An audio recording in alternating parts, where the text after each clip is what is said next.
Ya estamos recording in Uy, el progress. maestro Saulito, ese sí es un constitucionalista que sabe lo que estamos hablando. ¿Cómo estás? ¿Cómo lo ves, Saulito, desde tus conocimientos jurídicos? Pues yo veo que tiene razones jurídicas muy fundadas la EPS en las demandas y en sus reclamaciones justas que está haciendo. Así es, estamos muy bien asesorados, lo puedo decir. Ojalá quien decida comprenda lo que es el tema y sepa hacer justicia, ¿no?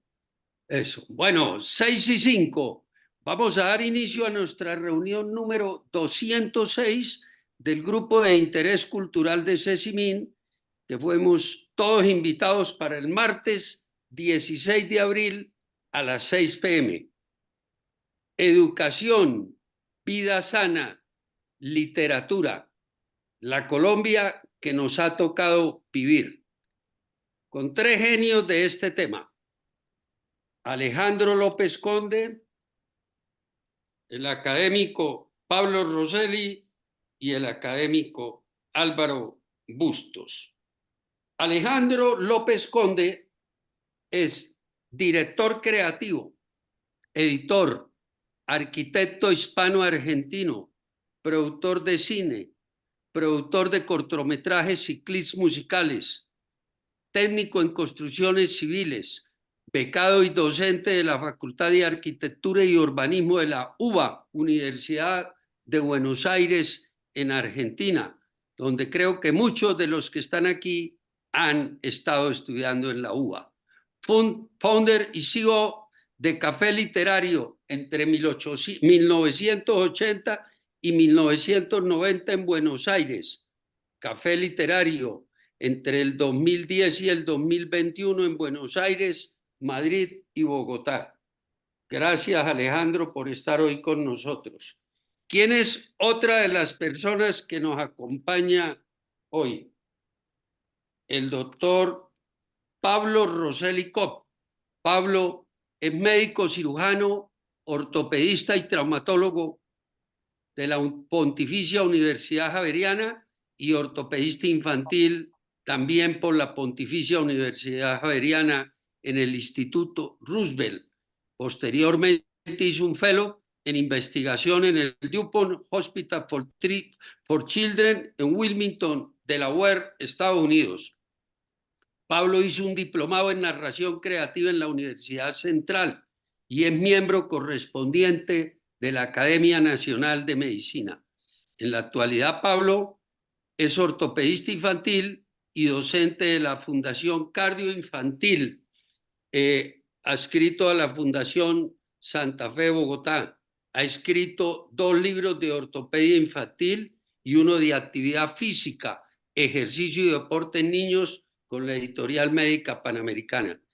Pablo tiene múltiples publicaciones en revistas nacionales e internacionales.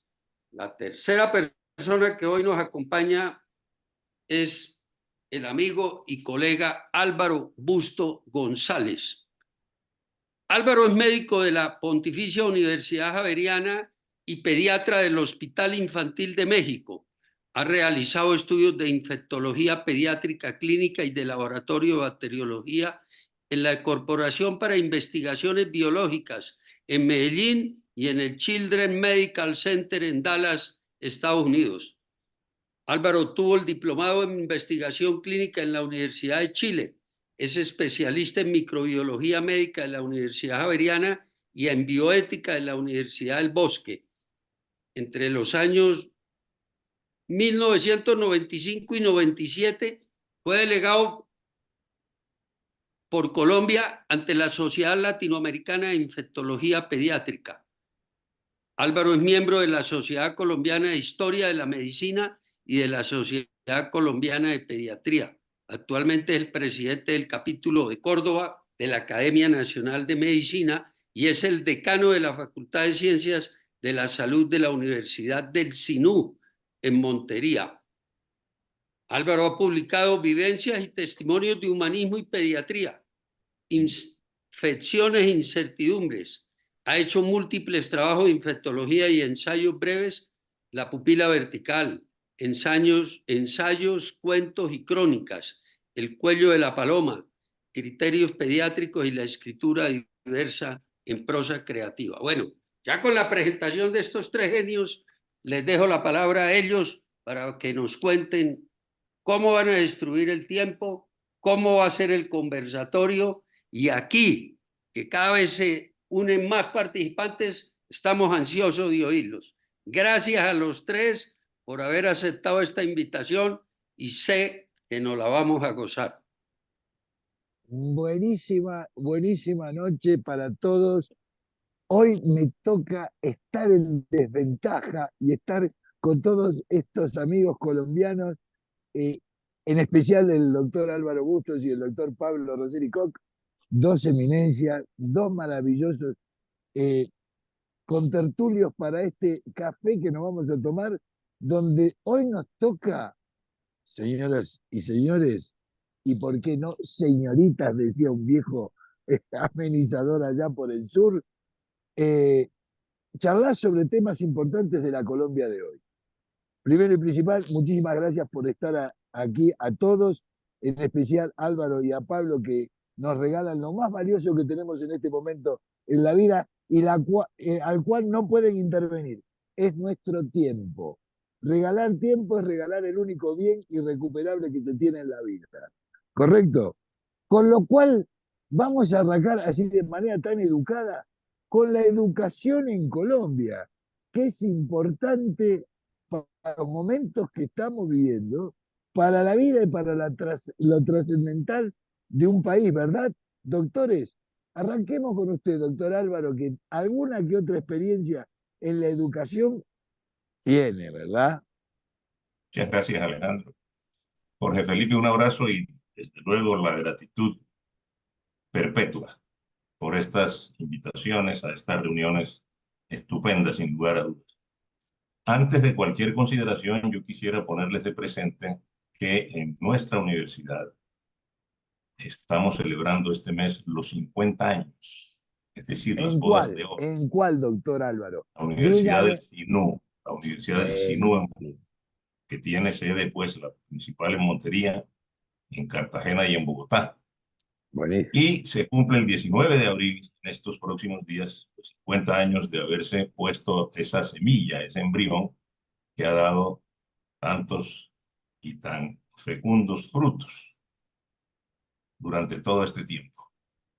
Ha habido celebraciones múltiples de tipo académico, intelectual, cultural, estético, y seguimos.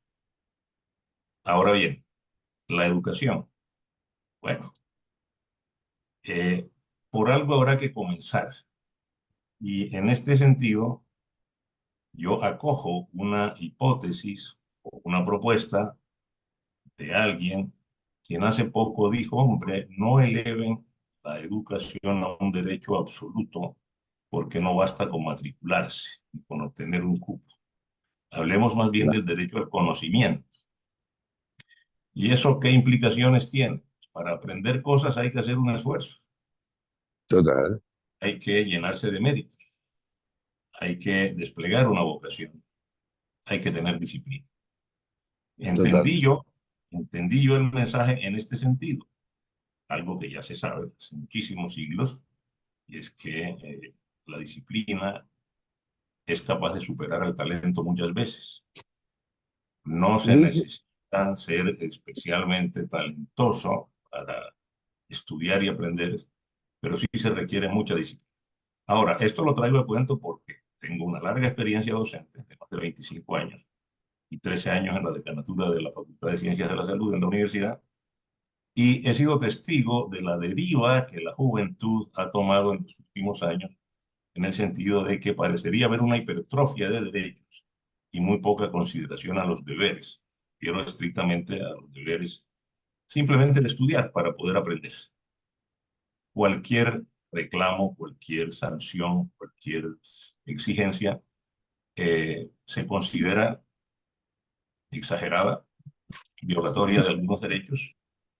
Los jóvenes de hoy, a quienes han catalogado como miembros de una sociedad líquida o de una era de cristal, son bastante frágiles en este sentido y aparentemente se afectan cuando hay exigencias mínimas. No se refiere esto a propiciar de ninguna manera una mortalidad académica que no viene al caso, pero sí quisiera yo poner sobre la mesa qué es más importante en la educación: forjar el carácter o suponer que cada uno requiere un acompañamiento psicológico para que pueda rendir lo suficiente y lograr calificaciones aceptables. De esa manera, digamos, hago una especie de abreboca, una introducción a un tema que nos es caro a todos y que me parece fundamental en la Colombia de hoy. ¿Qué dices, Pablo?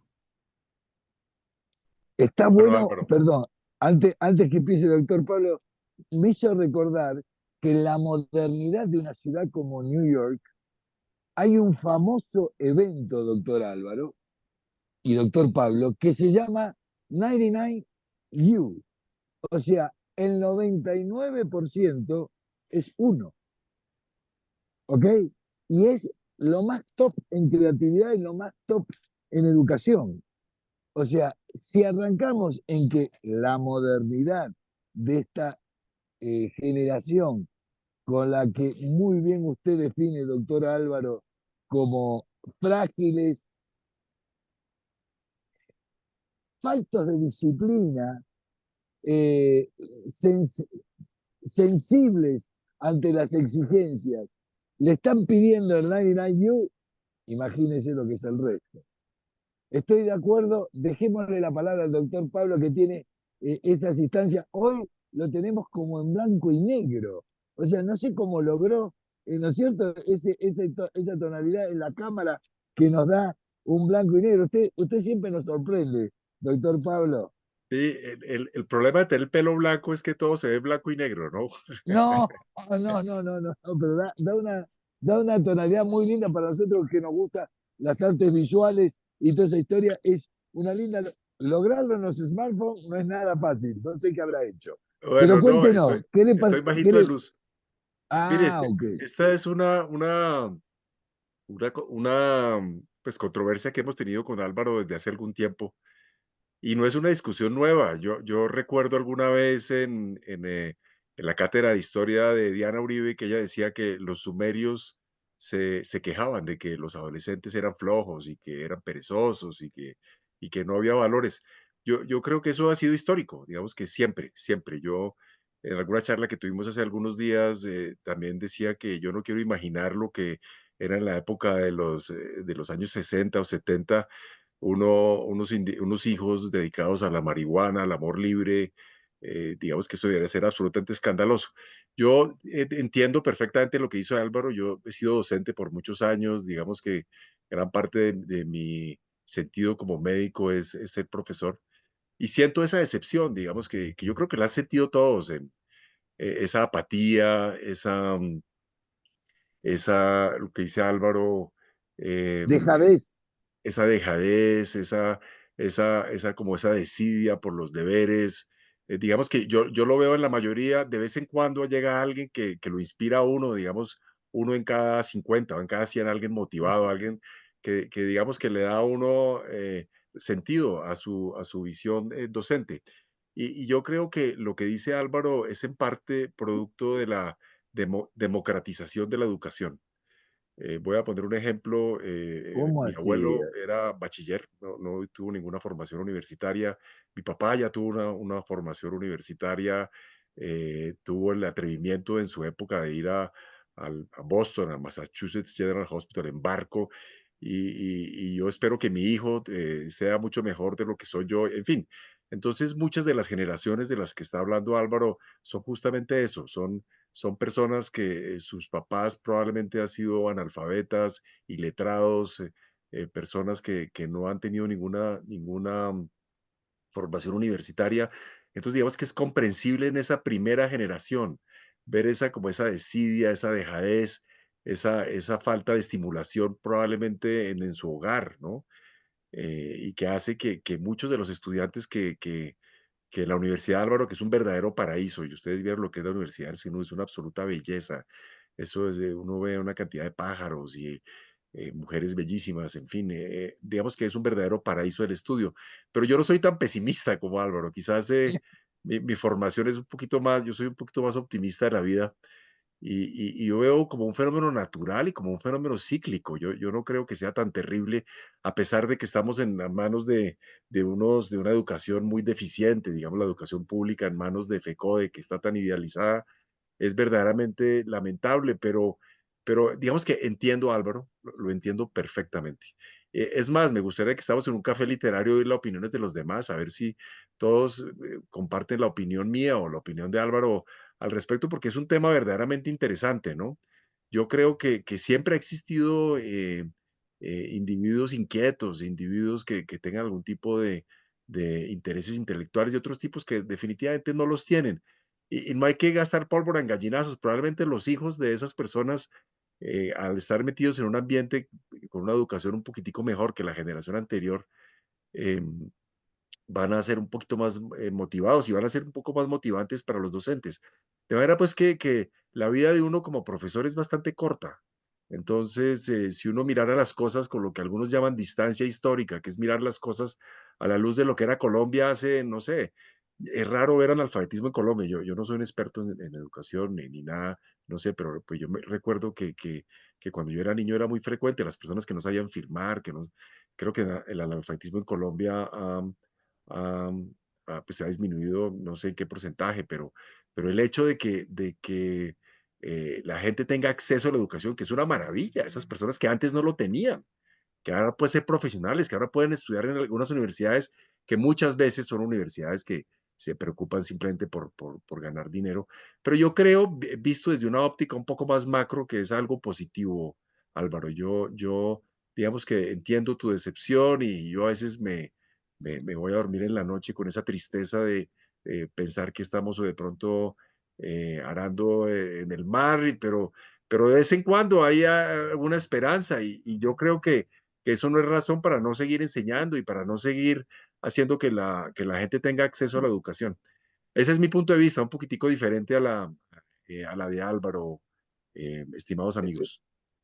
A lo mejor, y permítanme mediar en esta instancia, yo no veo tan pesimista la visión del doctor Álvaro, la veo una visión realista del momento actual que pueden ocurrir. Me sorprende eh, varias acotaciones que ha hecho el doctor Pablo sobre el analfabetismo, la gente que no sabía firmar, mucha gente que tuvo en su hogar la carencia de tener algún padre instruido en un nivel terciario, en una profesión, los niveles de educación eh, pública, digámosle, uno que yo me he formado básica y esencialmente en la universidad pública desde el colegio secundario, desde los 13 años, en colegios técnicos sumamente prestigiosos que nos permitían lograr instancias maravillosas, por ejemplo, en mi campo que es la construcción, terminábamos a los 18 años con la posibilidad de construir 3 pisos hacia arriba y 2 subsuelos, que no era poco para 18 años, y después sí entrar en la Universidad de Buenos Aires en arquitectura y la docencia y ser becado, y etcétera, etcétera, etcétera. Yo creo que hoy más allá de algunas coincidencias que tengo con el doctor Álvaro, que no sé si son pesimistas o son realistas, o sea, creo que ocurre mucho de esa instancia del 99% que a veces no ponen o que ponen en otra historia, porque como decías tú, Pablo, ojalá tu hijo sea mejor.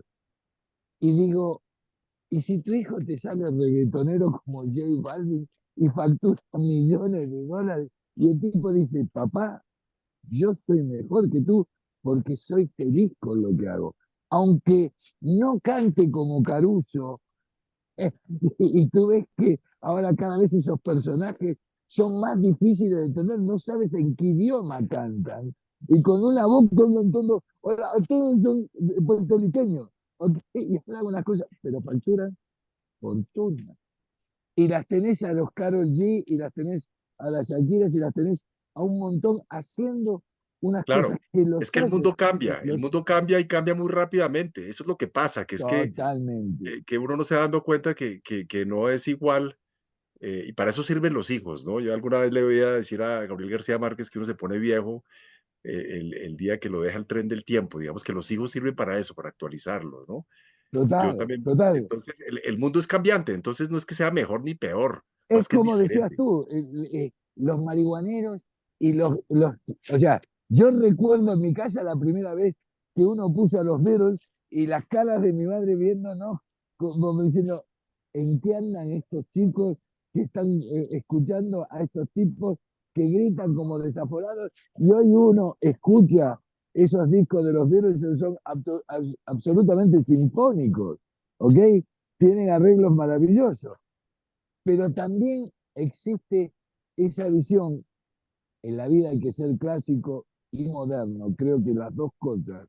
El clasicismo tiene esa instancia de educación tradicional, básica y esencial, como dice el doctor Álvaro, que las debe ver en absoluto. Y ojo, doctor, ¿y no les sorprende cuando aparece con esos pelos color Barbie o azules o verdes en una clase? Porque eso también tiene su nivel de impacto importante. Y uno no es antiguo por lo que está diciendo. Está Ahora diciendo Déjame las recordar otras. el yo libro. quiero hacer una intervención. Yo creo que el mundo moderno, pues, trae muchas cosas buenas, pero también muchas cosas malas, ¿no? Sí, Las tendencias progre le hacen a uno pensar que si uno no está de acuerdo con ellas, es retardatario, ¿no?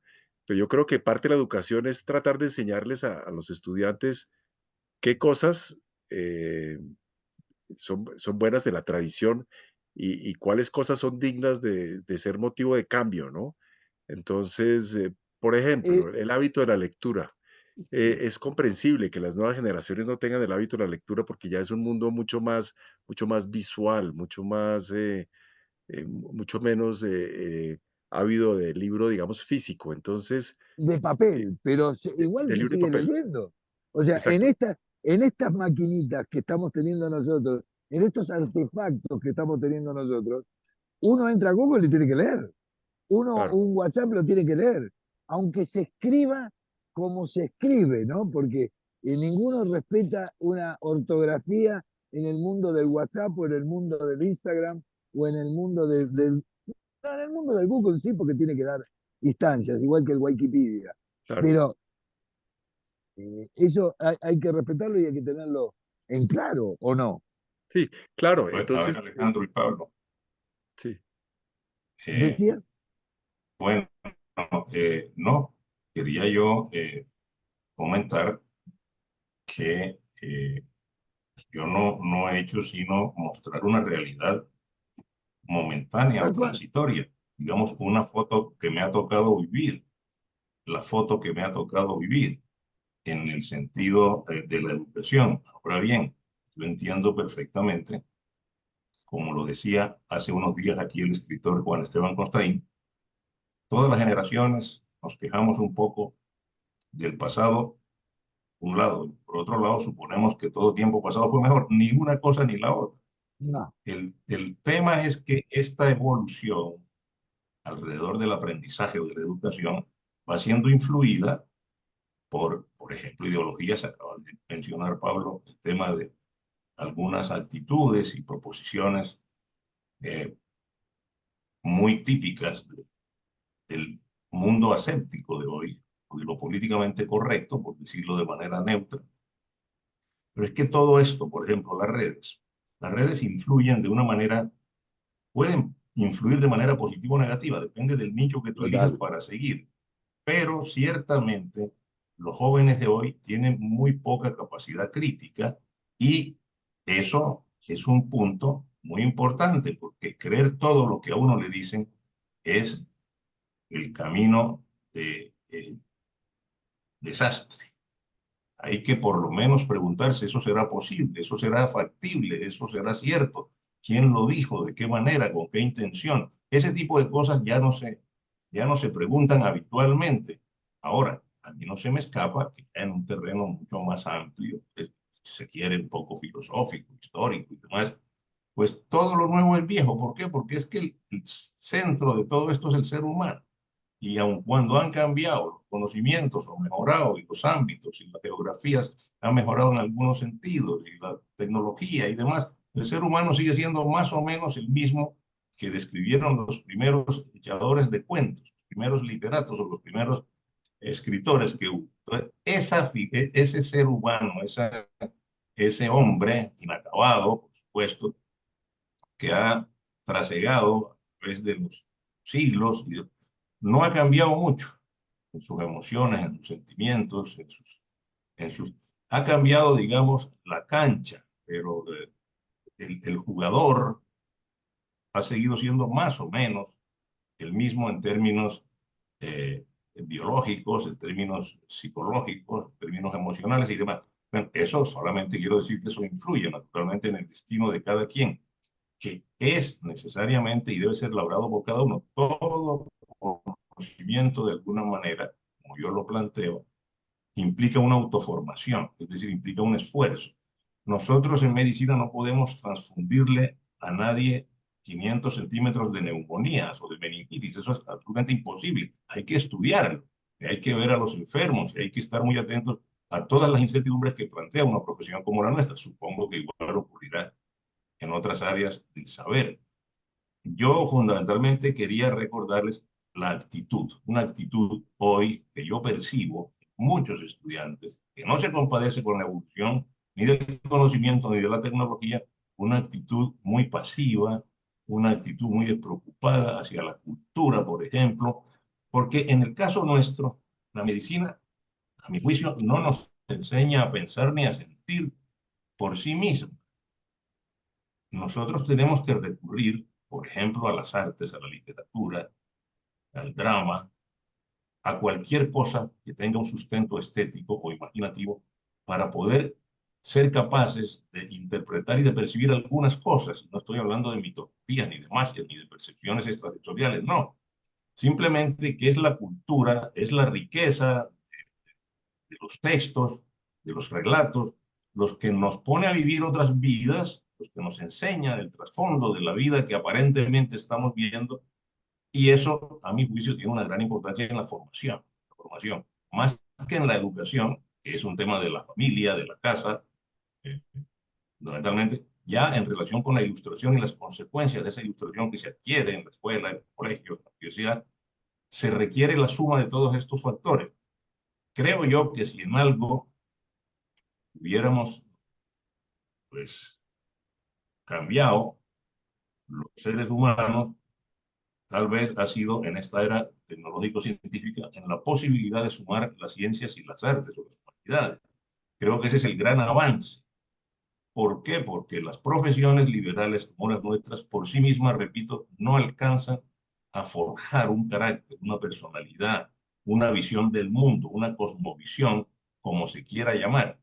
En ese sentido, y no en otro, yo diría que ojalá los estudiantes y los profesores de hoy entendamos que más allá de un pensum, más allá de unos contenidos programáticos, más allá de unas exigencias del ministerio, que tanto se preocupa por la mortalidad académica y la deserción, que tanto se preocupa por estas cosas, nos ocupemos también de hacer un esfuerzo porque nuestros estudiantes, a la mayoría de los estudiantes, adquieran eso que se llama el carácter. ¿Y cómo sería eso para terminar? Pues la ética de las virtudes de Aristóteles es un buen ejemplo, decir algo. La ética de los deberes de Immanuel Kant es otro ejemplo. Y si se quiere, comentaba tal vez esto en algún momento con ustedes, reunir estas cosas de manera cartesiana en el uso de la razón, es decir, de la ciencia, es decir, eh, pues, mirar las cosas hasta donde sea posible de manera objetiva y apoyar eso, por supuesto, en el sentido virtuoso que implica pues, la ética filosófica y la bioética hoy en día, ¿no? Que es una disciplina transversal a todas las actividades, ¿no? A la ecología, el ambientalismo, eh, en fin.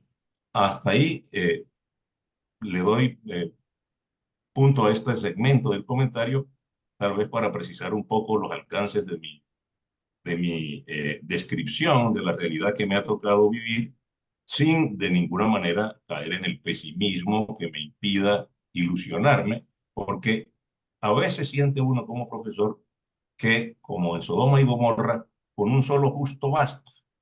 Y es cierto, con un estudiante juicioso que sobresalga, que tenga un pensamiento realmente crítico, que construya un párrafo bien dicho, bello, lógico, ¿no? Cautivante, pues uno como profesor se siente muy contento y los demás seguimos aprendiendo. ¿Hasta cuándo? Pues no lo sé, hasta donde eso sea posible. Está muy buena la referencia que hace usted. No sé si todo tiempo pasado fue mejor. Yo creo que siempre le doy el crédito al presente. Esto en el tiempo pasado era muy difícil, tendríamos que habernos podido reunir en un lugar, en una situación donde ojalá tuviéramos la cantidad de gente que siempre, de manera generosa, Jorge Felipe nos pone en estas charlas y que están en distintas partes del país y del planeta. Y esto sirve. El tiempo pasado fue mejor, es casi un tango, un vallenato o una pena dada por ahí. Creo que hoy en día hay valores importantísimos, como dije, para mí es importante ser clásico y moderno, tener esa combinación justa para poder salir y tener las dos academias, la del estudio y la academia de la calle, como dicen por el sur, la universidad de la calle, otra universidad en la cual es difícil copiarse, es difícil faltar, es difícil no saber estar, porque hay espacios para todo eso.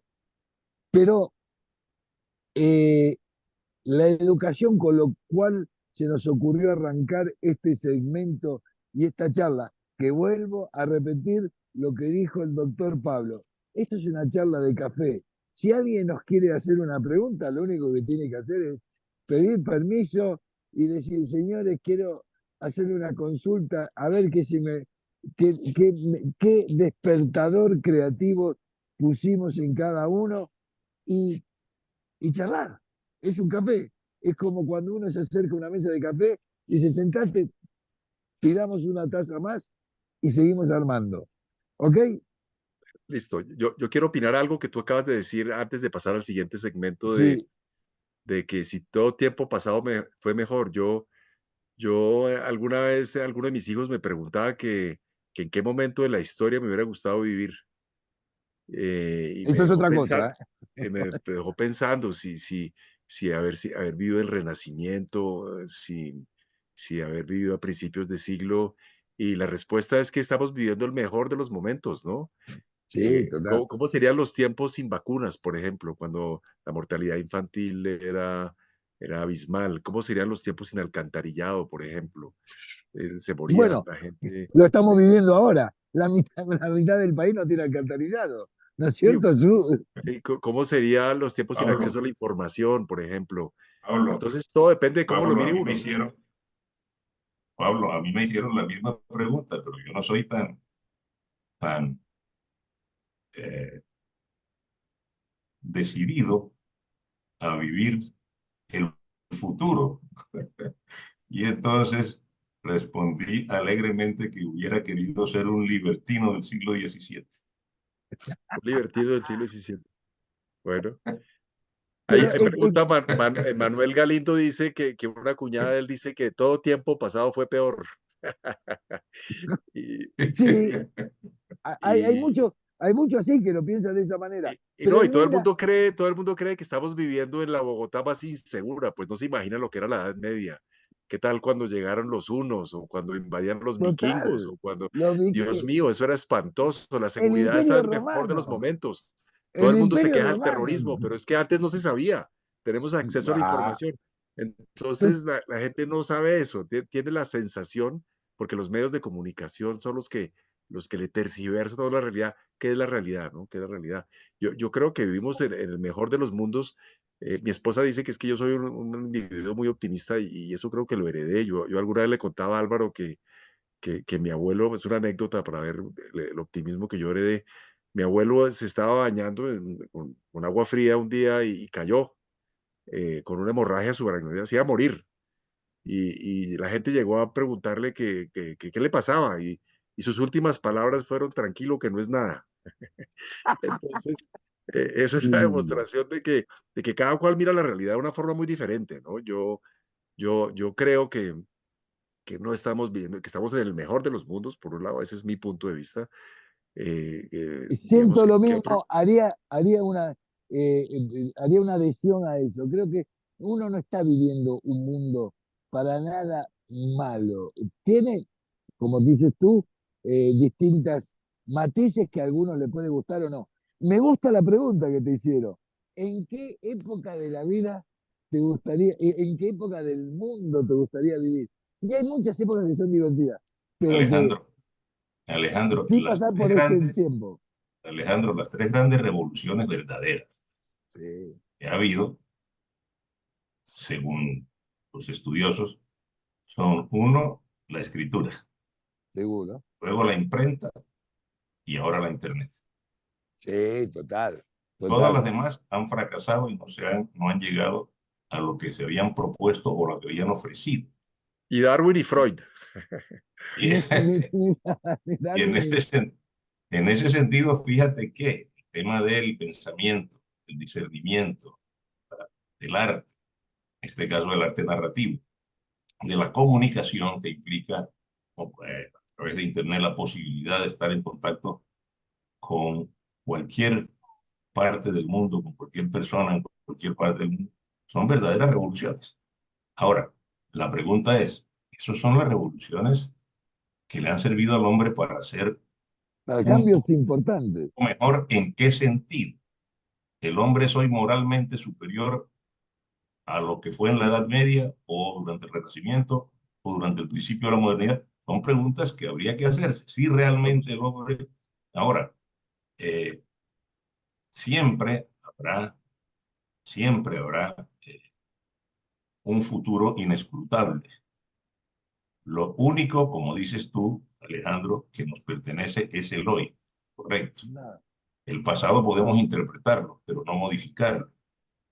Ahora, Y es, yo diría que en nombre de esas revoluciones verdaderas, porque son al menos las más trascendentes, las más total. importantes, las que no han necesitado convertir al hombre en un charco de sangre y que han enaltecido la inteligencia humana, la capacidad humana para la creación, para la inventiva. En nombre de eso, toda forma de la educación debe girar alrededor exactamente de los aspectos mucho más disciplinares, los aspectos intelectuales de, el aprendizaje humano. Es decir, no es posible un ser humano hoy, por ejemplo, un artista que no tenga alguna noción del método científico. Del mismo modo que Nada. es absolutamente inconcebible que haya un científico sin unas bases culturales a, aceptables, encomiables. Sería Es, verdaderamente desastroso que haya científicos ignorantes o que, como nos consta a quienes vivimos en las universidades, doctores que no escriben razonablemente bien. Del mismo modo que artistas, grandes artistas, que desconocen absolutamente la importancia del conocimiento objetivo y verificable. Entonces, lo que yo únicamente espero es que todo esto sirva para que el hombre continúe su marcha sobre la tierra, siempre teniendo en cuenta, obviamente, la capacidad de amueblar mejor su cerebro, digámoslo así. Ya el tema del alma lo dejamos para después, entendiendo por alma la parte invisible de la biología y nada más. Pues, me No, encantó esa frase de amoblar el cerebro. Me parece maravilloso. Pero a los dos le voy a hacer una pregunta porque usted dejó Hay unas personas alzando la largó un guante. mano que nos Ah, encantaría. démosle, Manuel Galindo démosle. Manuel el Galindo, doctor Jorge Felipe. Nos encantaría antes que escucharlos. empiece, espere, Antes antes que de, empiecen los dos, los doctores, ustedes que hablan de un médico que escriba bien, ¿me pueden decir de dónde nace el mito de esa caligrafía tan nefasta de los médicos? pues Que mire, era el apuro entre paciente y paciente. ¿De dónde sale esa historia que era casi un garabato que decía letra de médico? pues mire, eso viene en los tiempos de Molière, el médico a palos, que él hacía una crítica al médico pues muy valiosa, ¿no? Él intuyó el error médico que hoy pues que existe, ¿no? Para nadie es un secreto que muchas de las muertes que existen son causa del error médico. Entre ellos porque no había claridad en las fórmulas médicas, ¿no? Digamos que no escribían bien. Y es en parte por eso, en la época en que pues, que había que escribir a mano Las y recetas. las recetas. Y entonces eso daba pie a como a cierta ambigüedad, ¿no? Que de pronto es que usted no entendió bien lo que yo le dije y era una excusa para la época antes de que estuviera el método El ensayo y científico. error. El ensayo y ¿Sí? error. Sí, exactamente. Por ejemplo, Doctor yo sé Galindo, de algunos charlatanes que predecían el sexo de un niño antes del nacimiento. Entonces lo escribían, ¿no? Entonces no quedaba muy claro si era niño o niña, ¿no?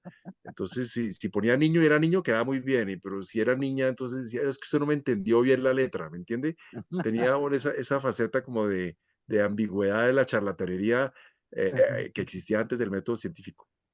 Creo que el doctor Ramírez pidió la palabra antes que yo. ah, bueno, adelántense cualquiera de los dos que son bienvenidos Doctor a Ramírez. esta Bueno, tertulia. la mía es un comentario con una pregunta. A ver. Sobre el comentario que hizo Álvaro sobre la falta de motivación hoy en día de los estudiantes y pues él siendo el decano de medicina se está refiriendo más al área de la salud o decano de ciencias de la salud. Y lo digo porque con Álvaro fuimos compañeros en la Javeriana y desde el primer semestre fuimos unos afiebrados, si se puede utilizar ese término, al aprendizaje y yo creo que había una razón o dos razones. La primera, que queríamos ser unos buenos médicos para regresar a nuestras regiones y segundo, un compromiso con nuestros padres que estaban haciendo un esfuerzo muy grande de tenernos viviendo en Bogotá y estudiando en la universidad más cara en ese momento, que era la Javeriana.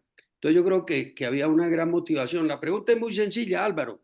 En lo que tú has visto, ¿hay alguna relación con el estado o la clase socioeconómica de la persona? Entre más ingresos, menos motivación.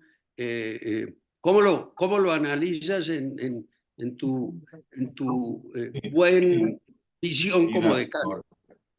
Jorge Felipe, yo no podría hablar estrictamente de los estudiantes de la universidad porque yo no tengo datos en este momento, pero siempre se supo que el joven de origen humilde se esforzaba mucho más que aquellos que habían nacido en cuna de oro. Eso es, no sé si se seguirá siendo así, no sé si, pero O es un mito. había un propósito de superación a través del estudio y del aprendizaje y de alguna manera relacionaba el origen social con una mayor posibilidad de disciplinar la actividad escolar o universitaria. Ahora, eh, los buenos estudiantes y los regulares, los deficientes, existen en todas las capas sociales. Lo que yo percibo es un cierto facilismo, es decir, aquello que podría encantar por las dificultades que uno puede ir resolviendo mientras las va desbrozando, va aprendiendo, pues, eso parece haber quedado como un plato de sopa frío. no ve uno, no percibe uno en muchos estudiantes ese frenesí, eso de querer comerse vivo, un concepto de tener la ilusión de aprender algo más que lo que parecen las cosas, ir un poco más allá de la superficie. Eso parece que se ha perdido. Ahora, en esto yo no podría, o al menos en esa percepción que tengo, repito, no es del 100% de los estudiantes, en esto influye mucho la educación escolar. Eh, Y del hogar. Y a del ver, hogar. eso es fundamental. Pero fíjense ustedes que en Colombia, en algún momento, si yo mal no recuerdo, en el gobierno de Andrés Pastrana, quizá, aquí se estableció la promoción automática de los estudiantes. Eso no es sano para la formación. El estudiante no se trata de que él pierda, se trata de que entienda de que para aprender debe esforzarse. Eso no se da, obviamente, a los trancazos. Labores pedagógicas, persuasivas, convincentes, de que solo se puede aprender es esforzándose un poco, trabajando un poco, Hay otra. disciplinándose un poco. A eso me refiero, a eso me refiero. Y en este sentido veo el conjunto de los problemas. La juventud de hoy, que hace ya algunos lustros, sin duda ha perdido a mi juicio, y lo percibí mucho en la Junta Directiva Nacional de Escofame, donde estuve 6 años, estuve yo ahí como miembro de la Junta, la queja de los decanos en ese sentido, ¿no? Esa pérdida del fervor por el conocimiento, por el aprendizaje, el satisfacerse con pocas o pequeñas cosas, no ir un poco más allá, no dudar ni siquiera de lo que piensan, que es fundamental. Entonces, es como la actitud. Digamos que mi relato, mi posición, mi descripción de esta realidad se refiere a una actitud un poco fría, con tendencias a la frivolidad, todo se banaliza, en fin, en general. Ahora, por supuesto que estos estudiantes descritos así, es probable que rectifiquen, es probable que la vida los vaya llevando a hacer a posteriori una rectificación fundamental. Y ojalá que así sea. Pero esa foto que yo describo, que es, repito, la que llevo con más nitidez en el recuerdo de los últimos 25 años, implica que algo ha pasado en el sentido de el aprendizaje. Parecería que no bastara. Miren ustedes hoy, por ejemplo, ¿cuántos jovencitos quisieran ser influencers? Yo no digo que eso sea indigno, ni mucho menos, ¿no? Pero, es decir, ¿cuántos jovencitos no quisieran resolver su vida económica prontamente? ¿Cuántos jovencitos ya no quieren tener hijos, sino mascotas, por ejemplo? Es decir, este cambio cultural, y a mí cuando me preguntan eso, pues soy pediatra, cuando me preguntan eso, bueno, pues sí, son decisiones que toman los matrimonios jóvenes o las parejas jóvenes y demás, pero no saben eh, lo que significa no conocer ese amor considerado, tal vez por Giovanni Papini, el único amor puro que existe, que es el de los padres a los hijos. Ese tipo de cosas que también hacen parte de la vida, hacen parte del sentido de la vida. Es que detrás de todo esto, Pablo y Alejandro, lo que finalmente, a mi juicio, subsiste es que ya casi nadie quiere darle un sentido a la vida. Me refiero a que, ¿qué le da sentido a la vida? Bueno, pues los pensadores, los grandes autores, los grandes ideales, los grandes sueños, si se quiere, las grandes utopías, como a bien tengan. Pero ese fervor por ese tipo de cosas ya se ha ido como enfriando, se ha ido como congelando. Y eso me preocupa. ¿Por qué? Porque son generaciones de técnicos, ¿no? Sin alma, sin un espíritu que bulle alrededor de las cosas más bellas y más interesantes producidas por el mismo hombre, o al menos por los genios que han existido y que se están existiendo, sin lugar a dudas. Volvemos, pongo un ejemplo final. En reuniones de investigadores se habla mucho de lo pertinente. ¿Qué será lo pertinente? Dejen en paz a unos investigadores a que hagan lo que les provoca. ¿Por qué? Porque los grandes avances de la humanidad, sin duda, grandes avances históricamente hablando, en el campo de la ciencia o del conocimiento científico, se ha debido a la curiosidad de unos tipos excepcionales o de unas mujeres excepcionales. Y eso es claro. Si maniatan al investigador a lo pertinente, y lo pertinente es lo que decidan las políticas públicas, pues estamos amarrados, estamos andando pues a una velocidad insuficiente. Bueno, todas estas cosas que yo les he comentado y que surgen naturalmente de mis experiencias personales, que me preocupan, porque si se acaban las preocupaciones, pues, de alguna manera se acaban el sentido de la vida del que estamos hablando, y habría que siempre volver sobre lo mismo, repensar eso, darle valor, algunas desechar lo que no sea del caso, y mantener la ilusión de aprender, mantener la ilusión de vivir alrededor del conocimiento real y no de las nimiedades, como diría Pablo, que aparecen constantemente ilustrando, entre comillas, la vida intelectual de los jóvenes. Uno se muere aprendiendo, doctores. Si quiere morirse aprendiendo. Si no, llega hasta el final analfabeto. Doctor Galindo, estamos ahí esperándolo. Hemos, hemos cumplido a cabalidad, ¿verdad, Jorge Felipe, con tu inquietud? El doctor Álvaro le dio todo, le dio su prosopopeya a cabalidad. Vamos con el doctor Galindo. Bueno, muchísimas gracias. Pues yo encantado de escuchar a estos tres eruditos en estos temas tan importantes de la educación. Yo fui docente durante unos 20 años más o menos, y pues una de las cosas importantes de las personas docentes es que además de enseñar cosas y de mostrar cosas y enseñar técnicas y procedimientos es la orientación, ser como el maestro de los futuros profesionales en el área que sea. Después, dicho esto, quiero comentar sobre lo que comentaban de digamos, las diferencias entre las generaciones.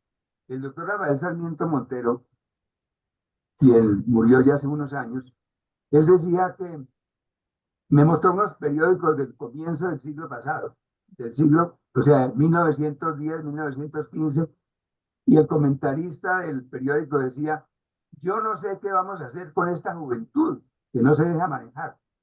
O sea, lo que yo siempre pienso es que las juventudes son disruptivas.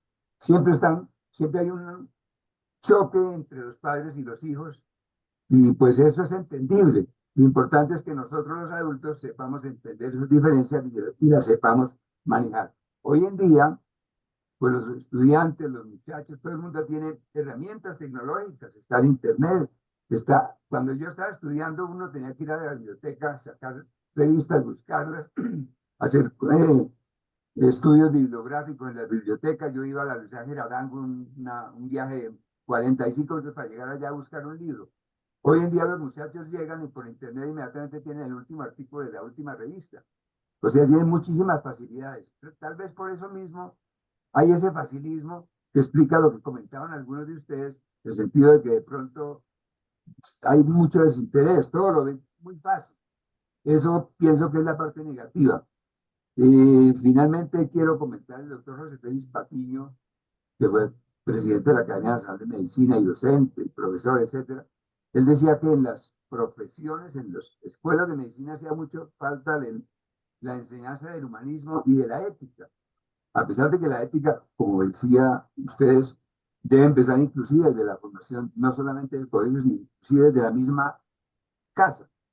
Entonces ahí empieza la cosa. Uno, a nivel de la universidad, pues algo puede inculcar, pero la persona ya trae por sí muchas cosas.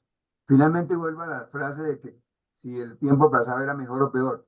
Lo que pasa es que cada vez tenemos más instrumentos. Yo no me pongo a pensar a mi abuelo, que nunca tuvo WhatsApp, que nunca pudo volar tan lejos como podemos volar en estos momentos, que no tuvo la posibilidad de informarse tan rápidamente al momento de lo que sucede. Entonces yo sí pienso que cada vez el tiempo que vivimos es mejor, porque ofrece más cosas, más posibilidades para las personas, para desarrollarse, etcétera. Eso quería decir. Muchísimas gracias. Ve que cada vez estamos llegando más a una instancia de conformismo con lo que vivimos, no es conformismo, conformidad sería la palabra exacta, conformidad con el tiempo que vivimos. O sea, este tiempo que estamos viviendo es de lo mejor, con todas las falencias que tienen, pero es de lo mejor.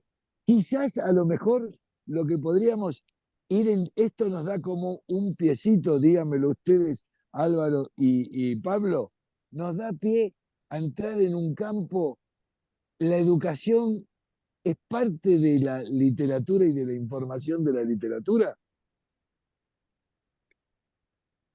Ojalá se enseñara con base en la literatura. De hecho, hay ya libros y profesionales, docentes, que utilizan episodios literarios para el análisis contextualizado de sus estudiantes en pro de una mayor comprensión, por ejemplo, de problemas clínicos o de cualquier otra índole.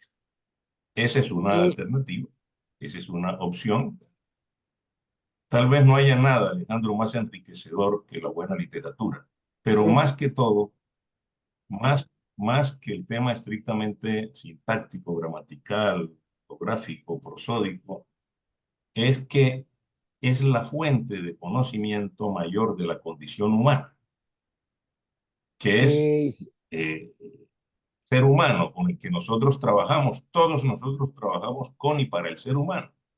Y para no hay eso se otra. requiere una manera, una mirada a esa parte invisible de la biología que dije yo ahora, que es el alma, lo que caracteriza el carácter o la personalidad de cada uno. Y eso es muy Eh, importante para poder sí, individualizar los objetivos de la enseñanza, por ejemplo. Ok. si en este momento, Cristina, nos estás ayudando y nos podés encontrar ese videito que nos llegó y que me parece interesante poder mostrarlo como aporte a lo que está hablando el doctor Álvaro, que es Claro que sí. algo interesante como para que eh, nuestros amigos que se acercaron a esta historia vean. Es un material que nos llegó que en un año importante que hace 10 que nos dejó en este mundo terráqueo el maestro Gabriel García Márquez, ¿se habrá imaginado esto? Miren.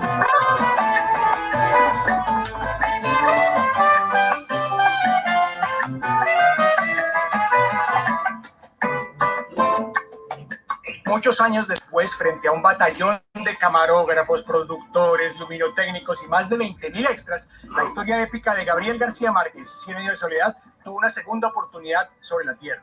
Ya no como libro, sino que ahora es una serie de Netflix inicialmente prevista para 16 capítulos que ustedes pronto ya verán en sus pantallas. Acompáñenme a este recorrido por estas calles de Macondo, un pueblo completo que se ha construido cerca de Alvarado, Tolima, para el cual se requirió más de 40.000 metros cuadrados de construcción y que ustedes van a ser testigos de cómo se estaba produciendo la nueva serie de Netflix, 100 años de soledad.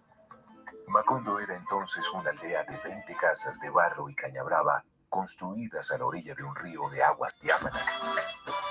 Esta descripción de Macondo en la primera página de la novela corresponde a la versión original del pueblo, pero la que ustedes están viendo es el Macondo en su esplendor, cuando la familia Buendía ha remodelado su casa gracias al dinero que Úrsula Iguarán ganó con los animalitos de caramelo.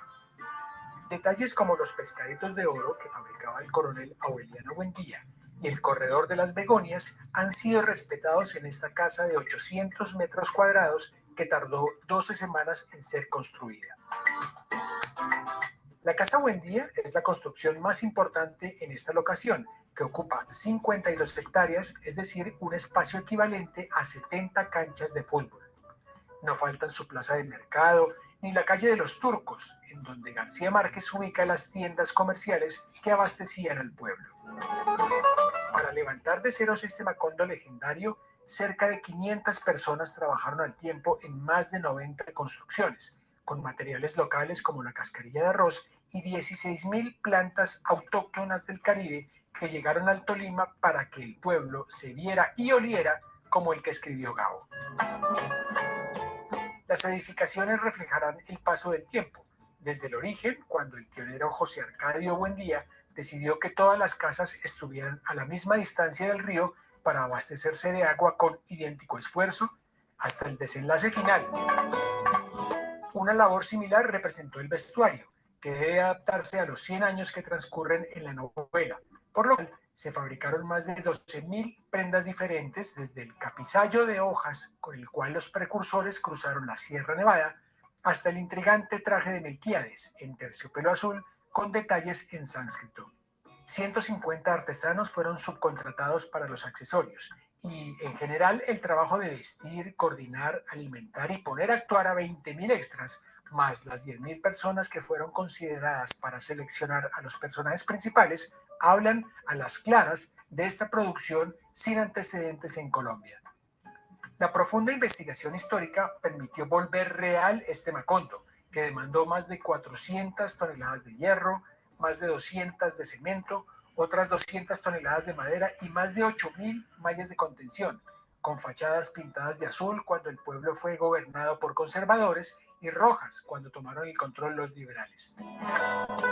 Antes de terminar este año, se estrenará la serie en Netflix y aunque aún no es claro cómo se mostrarán escenas imposibles, como el ascenso de Remedios la Bella volando con el viento o los 200 vagones de muertos de la masacre de las bananeras, la megaproducción promete ser fiel a la pluma de Gabriel García Márquez, justo cuando se cumplen 10 años de su muerte. En 100 años de soledad participan los hijos del Nobel de Literatura, Gonzalo y Rodrigo García Barcha, como productores ejecutivos. Cuenta con la dirección de la colombiana Laura Mora y el argentino Alex García López y el diseño de producción del premio Oscar Eugenio Caballero y la argentina-mexicana Bárbara Enríquez, también nominada al Oscar.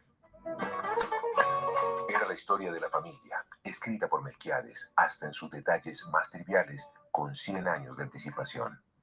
La había redactado en sánscrito, que era su lengua materna. Cine, música, series, libros, teatro, artes plásticas, gastronomía, todo el mundo de la cultura y el entretenimiento aquí en El Tiempo. Suscríbase al canal de YouTube del Tiempo, que además es gratis, y le mandamos notificaciones de nuevos videos.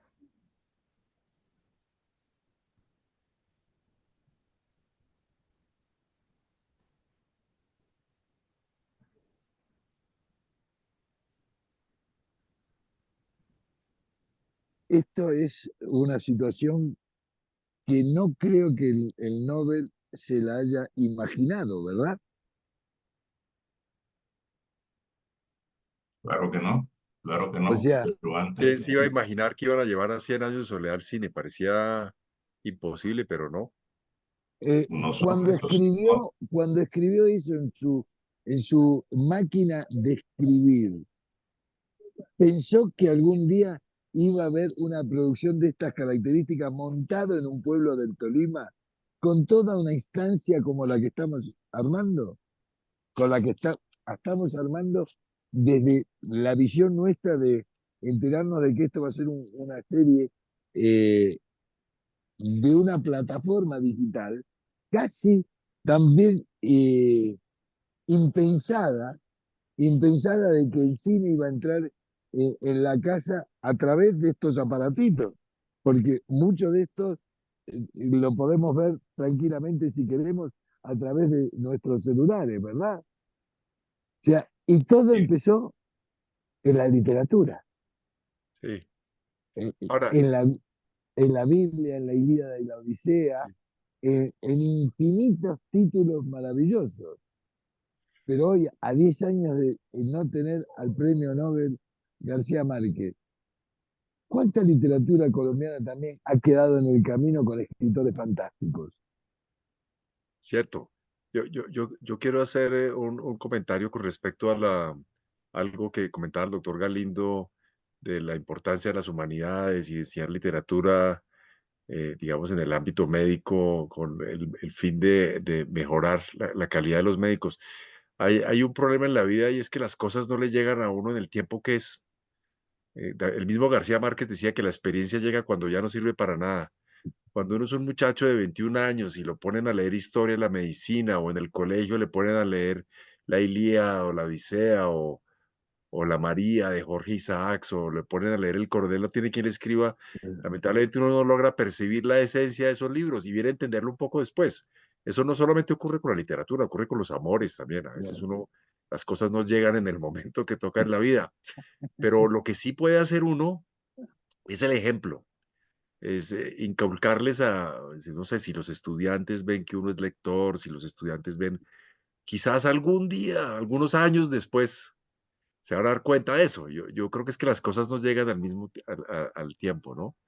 Entonces, Los despertadores creativos, esos que uno puede hacerlo a través de una charla y de una conversación, un poco lo que hace el doctor Jorge Felipe con estas instancias, reunirnos para ver si logramos tener despertadores en mucha gente que después de escuchar estas historias dice, ¿sabes que sí? Había otro viejo boxeador en Argentina que decía, la experiencia es una peinilla que te llega cuando te quedaste calvo. Fíjate, Alejandro, ahí hay un aspecto que toca Pablo, que es, a mi juicio, crucial. Alguna explicación habrá de tener los pobres resultados de los jóvenes colombianos en las pruebas PISA y los no muy halagadores resultados de las pruebas Saber Pro a nivel universitario. Algo está pasando. Y yo no quiero pensar que eso se debe exclusivamente a los profesores o a los docentes. No. Estamos hablando del ámbito cognitivo o del ámbito del hogar, familia, de las sanas costumbres, por decirlo de manera coloquial y tradicional. Ese alejamiento, por ejemplo, ese disgusto, claro que a nadie le gusta leer cosas demasiado elaboradas cuando es un niño, pero no se trata de libros complejos, se trata de que de 20, 2 descubran su amor por la lectura y vayan avanzando y dándole ejemplo a sus compañeros, por decirlo de manera sencilla. Estos resultados, que es lo que yo trato de explicarme, estos resultados, ¿por qué? ¿Por qué el país está tan lejos de los resultados que debe tener un país como el nuestro en estas cosas?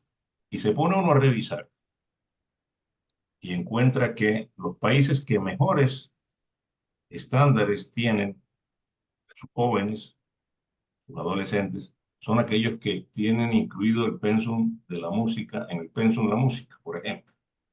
Cualquier sentido. Es un Ya pensum se interesante.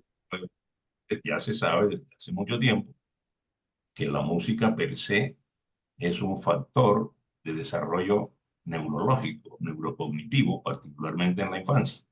Entonces, hay muchas cosas, y fíjate que ahora la música no se aprende ni se practica por ósmosis. Hay que dedicarse y hay que buscar la manera de aprender Disciplina. algo en ella, aprender a oírla, aprender a interpretarla, aprender a tocar algún instrumento, lo que fuere, ¿no? No todos, obviamente, tenemos esa capacidad, naturalmente, pero ahí hay un elemento que nos dice, mientras haya estímulos neurocognitivos, mientras haya estímulos neuronales, estéticos, misteriosos, como sería el caso de la música, pues hay una posibilidad de educar y formar un poco mejor a los niños. De hecho, los músicos tienen zonas del cerebro un poco más desarrolladas que quienes no somos músicos, por una parte. Pregúntenle al doctor Pablo, que es un eximio baterista, según me comentaron. Ahora, sin duda. en relación con la lectura y el rendimiento de los médicos en sus actividades, múltiples actividades, pues Pablo acaba de publicar un libro que creo que van a volver a presentar en la Feria Internacional en Bogotá, con todos los merecimientos, en sentido, y ahí se demuestra típicamente la importancia que ha tenido la literatura no solo en la formación de algunos profesionales de la medicina, sino en su vida propiamente dicha. Es decir, eh, Pablo los describe como médicos, escritores y escritores médicos y cualquier otra cosa. Es decir, es fundamental. El médico, ya lo decía Letamendi, es una cita pues que está muy remanida y demás, pues el médico que solo medicina sabe ni de medicina sabe, ya eso, y eso se utiliza en todas las profesiones, ¿verdad? Entonces, hay un factor intelectual, cognitivo, estético, que pudiera mejorar los estándares de rendimiento de los estudiantes. Si se quiere la literatura, magnífico. Si se quiere la música, tanto mejor. Si se O el quiere la deporte. historia, la tecnología, lo que fuera. Pero tiene que haber una actividad intelectual intensa. ¿Por qué? Porque, si bien es cierto, de acuerdo con los neurocientíficos, que la educación del niño es la forma más fácil y directa de que él exprese su capacidad intelectual, cuando esas capacidades aparecen tardíamente, ya no se deben tanto a la educación, sino en algún sentido a la herencia genética o a la genética. Pues esa suma de elementos, educación con exigencia, vuelvo a insistir en eso, con un sentido, para darle sentido a la vida, más la herencia genética y epigenética, que es el tema de la educación en la casa, independientemente del nivel educativo de los padres y demás. Claro, a medida que hay un aprecio, una valoración de la importancia de la intelectualidad de la formación del individuo, esos resultados van a ser superiores, inevitablemente. Pero si vamos a ser médicos puros, o arquitectos puros, o abogados puros, eso es muy difícil así, porque nos convertimos en unas maquinitas más o menos programadas para interpretar eh, según las épocas, según los tiempos, una que otra fórmula que nos permita ganarnos la vida. Miren, finalmente yo quiero recordar a Nunzio Ordine, que murió hace poco, desafortunadamente, y que escribió un libro muy bello, este italiano, profesor universitario, El conocimiento inútil. Es que si nosotros no rescatamos el conocimiento inútil, o llamado así, no vamos entonces a tener ese futuro maravilloso que la época científica, la era científico-tecnológica nos tiene previsto. Cada vez nos maquinizamos más. ¿Será que eso le conviene a la neurona? ¿Qué le conviene más? ¿La máquina pura? ¿El trabajo para ganarse la vida exclusivamente? ¿O adicionalmente a eso ponerle unas goticas de conocimiento inútil que hace al ser humano un poco más comprensivo, un poco más, si se quiere, gracioso, que Simpático. lo puede llenar de ironía, de humor, y que lo hace un poco más realista en el sentido de no nunca imaginarse que todo tiempo pasado fue mejor. Eso, a mi juicio, tiene una gran importancia y todo esto se concatena y lo que, hablando de las pruebas PISA y de las pruebas ABEPRO, mucho tiene que ver la falta de eso con esos resultados deplorables realmente que estamos viendo en el país. Ese En libro, ya que eso, lo tocas, de Nunzio Ordine, es una maravilla, lo tengo aquí justamente. Es una absoluta delicia. Lo que la mayor parte de la gente considera como inútil, tristemente no lo es, ¿no? Entonces, suena una paradoja que uno, si quisiera tener mejores médicos, mejores profesionales, mételos en el mundo de la mejores, música, mételos en el mundo de mejores las seres humanidades, humanos. mételos en el mundo del deporte.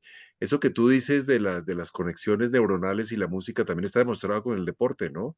O con el ejercicio. Nos Los colegios viene, que tienen los países que tienen un pensum deportivo mayor, como son los países escandinavos, tienen unos niveles mejores en idiomas y en matemáticas. Entonces, es muy interesante, ¿no? Cuesta pensar eso, pero por ahí es la cosa, Álvaro. Yo creo que por ahí, si queremos mejorar la educación, es meterse más en el tema de las humanidades, en el arte, sin duda. El arte da sentido a la vida, ¿no? Yo creo que Sí, en Total. parte se ha perdido el sentido de la vida por ese desprecio por el arte, en sí, cualquiera de sus sí. formas, ¿no? Entonces, ese libro que tocaste me conmovió porque yo lo tengo aquí en mi escritorio casualmente. Y, y Se nos murió precozmente Lucio Ordini. Sí, él estuvo en la Era, Feria del Libro hace un par de años, ¿no? A propósito de la Feria del Libro y a estaba propósito, adquiriendo una gran influencia universal sí, eh, italiano, pues, que tuvo el valor y la personalidad, el carácter para difundir una verdad que no necesita demostraciones. Eso ya se sabe. Eh, es necesario que el ser humano adquiera esas dimensiones que solo se pueden alcanzar a través de las artes, ¿no? Que combinadas con la ciencia producirán o seguirán produciendo esos seres excepcionales que queremos para mejorar las sociedades. Las sociedades no mejoran de manera evolutiva, biológica y espontánea, no. Tiene que haber de todo esto para que esos ingredientes la fertilicen, sin duda. Si queremos mejores sociedades, necesitamos mejores estudiantes, más disciplinados, más honestos, más coherentes con la misión que les toca eh, en su vida escolar, colegial o universitaria. Y creo que así vamos a mejorar en todos los estándares de la vida. Hablábamos ahora, dando una especie de salto de garrocha de la educación hacia la literatura. Ahí hay una fuente de conocimiento. Decía Julio Ramón Ribeiro, mi admiradísimo Julio Ramón Ribeiro, un gran cuentista peruano, que para él escribir era una forma de aprendizaje. Pues ahí hay otra fuente de aprendizaje. Y la escritura, en virtud de los pocos caracteres que se requieren para expresar hoy mensajes breves, lacónicos, insubstanciales, pues no ayuda a que esas funciones cerebrales se desarrollen lo suficientemente. Es que tal vez haya un desequilibrio hoy en donde priman los gustos sencillos y fáciles e inmediatos por aquello que es el resultado de un esfuerzo, el resultado de una duda, el resultado de lo que siempre ha sido realmente útil para adquirir conocimientos y experiencias ricas, y es una vida intelectual poblada de experiencias enriquecedoras. Y eso solo lo puede dar, aparte de la ciencia, y digo no de la ciencia pura, el arte, la cultura, la literatura, la música. Y si tú me dices que si ese individuo, que es tu caso, no solo ama la literatura, sino el deporte, pues aparece Pablo Rosellino como un ciudadano insigne gracias. que ha podido desarrollar sus músculos y sus su actividades neuronales neurona, su de manera neurona. admirable, de manera admirable, ¿no? Muy bien. Ese desarrollo de neuronas, como bien lo venía diciendo el doctor Pablo, también tiene una liaison con el mundo del deporte o de la salud física, o cómo lo podemos denominar, doctor Pablo, que ha tenido también sus investigaciones y su trabajo en todo lo que es el mundo del deporte, ¿verdad? Sí, bueno, ya que tocamos el tema, Alejandro, Sí, hace un rato hablamos del libro que escribí sobre médicos escritores, pero antes de sí, eso, y quiero aprovechar para autoinvitarme al doctor Jorge Felipe para que pueda hablar sobre ese libro, que es sobre la actividad física, el ejercicio y el deporte. En medicina, buenísimo, a mí nunca me dieron una clase sobre el ejercicio. El ejercicio físico es un fármaco sorprendente. total. Hay un editorialista muy famoso, que es el doctor Roberts, por allá en los años 80, en la época de Jane Fonda, que seguramente muchos de ustedes Sí. aquí era guapísima en ese Workout, entonces. el En workout. esa época era guapísima. Él escribió una editorial en la revista de cardiología, el Journal de Cardiología en Estados Unidos, que dice, apareció un fármaco con las siguientes propiedades. Y entonces todo el mundo abría los ojos como, carambas, apareció el elixir de la eterna juventud, que es, primero, baja los niveles de lípido en sangre. 2, reduce peso. 3, baja los niveles de glucosa en sangre. 4, es ansiolítico, es antidepresivo, es diurético, y además mejora la libido. Entonces, tú, caramba, ¿y eso dónde se compra? Y bueno, y además es gratis. Y bueno, ese fármaco se llama el ejercicio físico, carambas. Lamentablemente la gente no lo ha entendido. Digamos que el ejercicio físico ha sido una constante en la humanidad. Los Sí. mayas, los aztecas, eh, los griegos y los romanos hacían una apología al ejercicio, a la belleza del cuerpo. Y ahora creo que lo están entendiendo, le están metiendo sociedad de consumo y todo eso, pero el ejercicio físico es un fármaco poderosísimo que no nos enseñan en medicina y que debemos prescribir los médicos. Los médicos debemos prescribir ejercicio. Yo, a cada uno de los niños que llegan a mi consultorio les pregunto, bueno, ¿y tú qué haces? O si tienes sobrepeso, ¿te gusta algún tipo de ejercicio? Y en eso vale la pena diferenciar ejercicio físico de deporte, ¿no? Deporte es la parte competitiva que tiene un problema ya de orden de lesiones y de estrés y es simplemente hacer ejercicio o hacer actividades como sacar el perro. Yo recuerdo disculpe la interrupción, doctor Pablo, en la educación de pequeño de uno, había una parte que se llamaba educación física. Hoy sigue estando en el pensum de la escolaridad esa instancia de educación física o es puramente recreativa.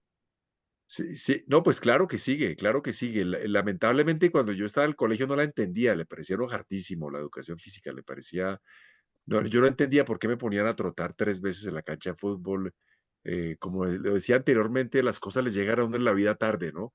Y vine a entender ahora la importancia de eso, la importancia de mejorar el sueño, por ejemplo, la importancia creo que pocos en este auditorio saben que cuando uno hace ejercicio en la niñez, mejora la masa mineral ósea y eso es el depósito de calcio que va a tener toda la vida, ¿sí? Entonces, si yo hago ejercicio de niño, y que es lo que yo le inculco a mis hijos, van a ser unos viejitos más sanos. Y si yo tengo un buen cuádriceps, por ejemplo, la gente no sabe eso. Si uno tiene un buen cuádriceps, que es el músculo de la pierna para los Sí. profanos aquí va a vivir más. Y uno dice, pero ¿por qué va a vivir más con un buen? Pues porque se va a caer menos, ¿no? Y si uno se cae menos, es una causa de muerte en los viejitos. Entonces, digamos que el conocimiento no es otra cosa que atar cabos, ¿no? Entonces, si uno ata cabos de la literatura, con el ejercicio físico y el deporte y con la música, pues la vida es cortica. Entonces, yo quiero hacer énfasis en este pues, conversatorio informal. Aquí estamos hablando, aquí entre La amigos charla y de café, esta charla de café, una charla de café, aunque que me parece interesante hacerlo así porque todo esto que estamos hablando aquí no es planeado, todo es espontáneo, ¿no? Aquí, no, aquí saltamos acá al no ruedo está libreteado, no está como de los libreteado. toros que te gustan a ti, Álvaro. Sale un espontáneo ahí eso estamos haciendo, cada uno da su aporte ahí espontáneo y pues quiero que se note, que sea una cosa espontánea, aquí no hay nada planeado. A Pero yo propósito, sí quiero hacer énfasis en que espontáneamente un comercial, Pablo, ahora que mencionas los toros.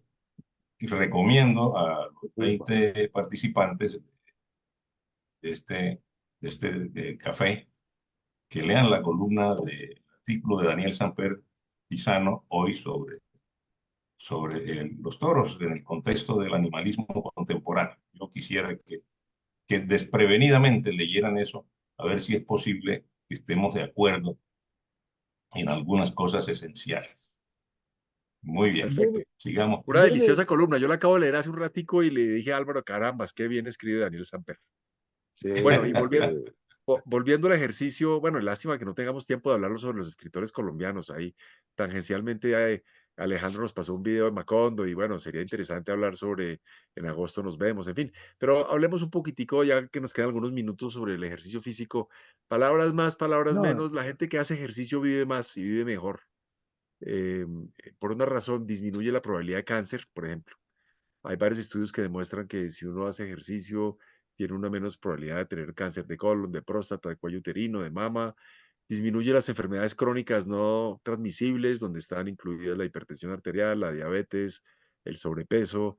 Disminuye la posibilidad de quitarse la vida, ¿no? Cuando uno hace ejercicio físico, pues la pasa bomba y se ríe uno y la pasa bien es un antidepresivo. Entonces, todo ese tipo de cosas hace que las personas que hacen ejercicio probablemente viven más. Y de pasada, doctor Jorge Felipe, me autoinvito para hablar de este tema con más extensión, porque me parece fascinante y estoy seguro que en cualquier momento de la vida uno puede empezar a hacer ejercicio y puede hacer Uno en se cualquiera muere de sus haciendo formas. ejercicio físico, ¿verdad, doctor? Si uno quiere, el caminar,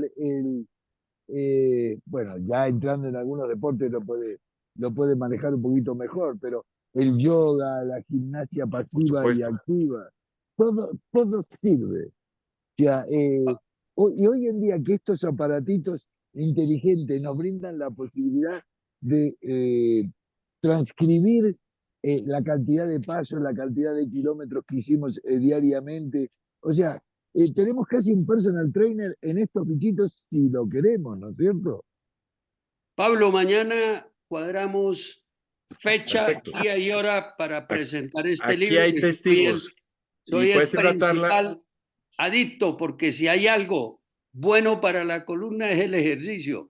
Sí, Y, y claro. es el mejor y el más barato psiquiatra que hay. Entonces lo cuadramos. Por supuesto, lo O cuadramos sea, y para la columna y para todo, ¿no? no, Para la o sea, piel, para ya, los ojos, para el sistema sí, endocrino, en fin, hablaremos o de sea, eso más adelante, pues para no entrar más en detalles. Pero ya que Alejandro puso el video de Macondo, que me pareció muy bello, a mí, pues yo no sé si quiero que metemos la cucharada un poquitico sobre, en agosto, volvamos a los escritores. sí, hablamos sobre libros, sobre en agosto nos vemos, Sí, ¿les parece o no? sí. Porque ese ha sido un tema controversial.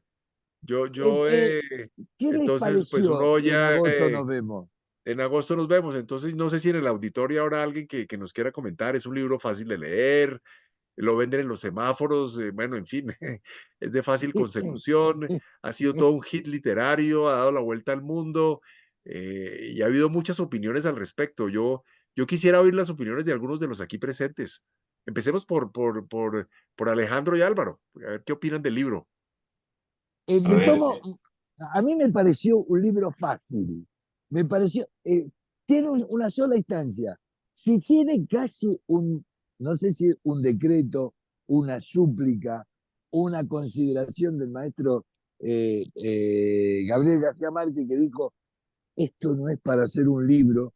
Hay algo de eso que puede estar rondando en el aire. O sea, es un libro sencillo, fácil, ameno, y como tú dijiste, que no es ninguna exageración, acá se vende en los semáforos, pero no se olviden que en Colombia en todo momento en los semáforos aparecen todas las novedades y absolutamente todo. Después de Sí, China, el nivel más rápido de fusilamiento está aquí en Colombia. O sea, el Gabo no había terminado de dejar este boceto de libro, no se había muerto cuando ya estaba impreso en alguna bodega, ¿o no?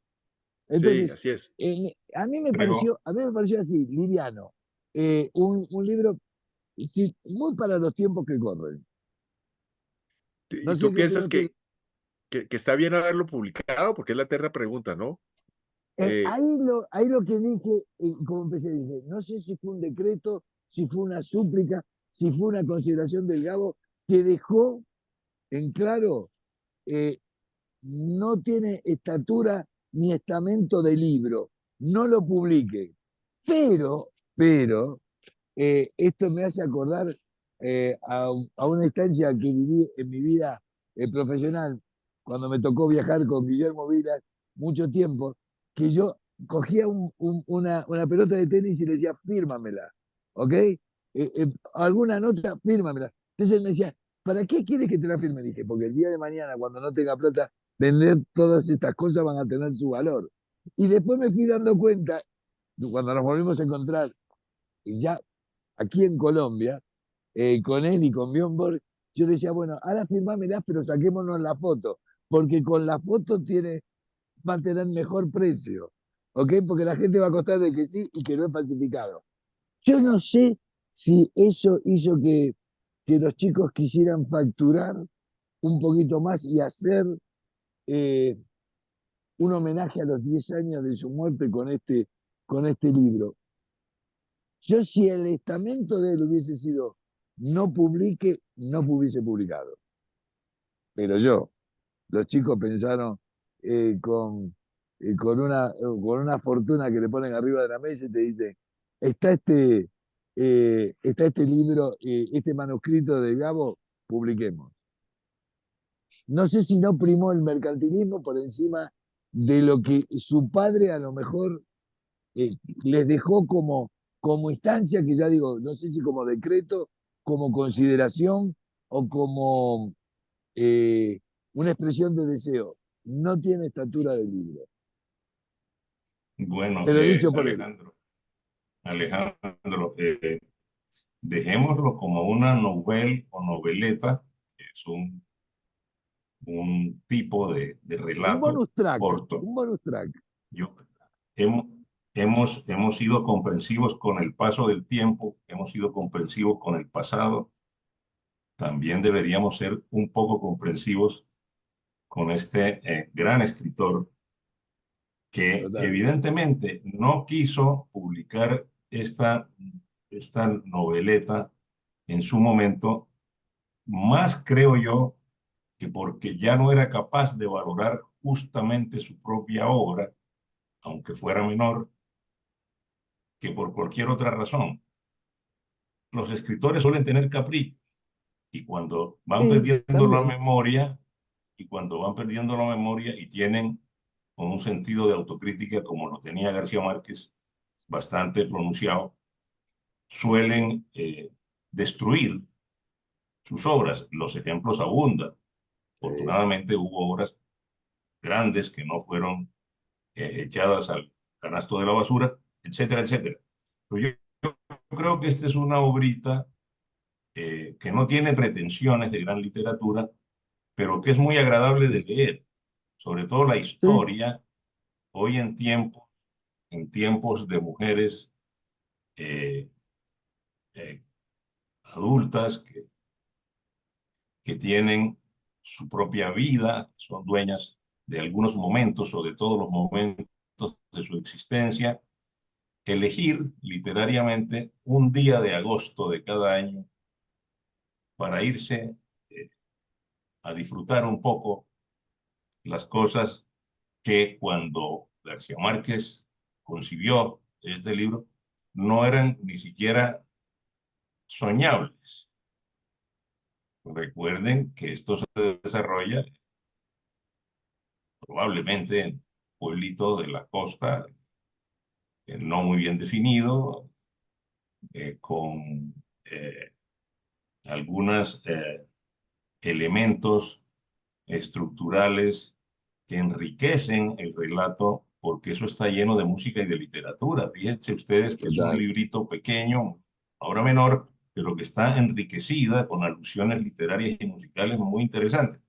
Bueno, yo simplemente quiero decir que la obra no es para hacer con ella una celebración o una fiesta, pero la memoria de García Márquez no creo que hubiera sido omitida acá, no creo que hubiera mediado en los hijos ningún interés diferente al puramente literario. Obviamente que eso en el mundo de la libertad o del capitalismo, pues eso tiene consecuencias nada censurables, parece que eso es legítimo.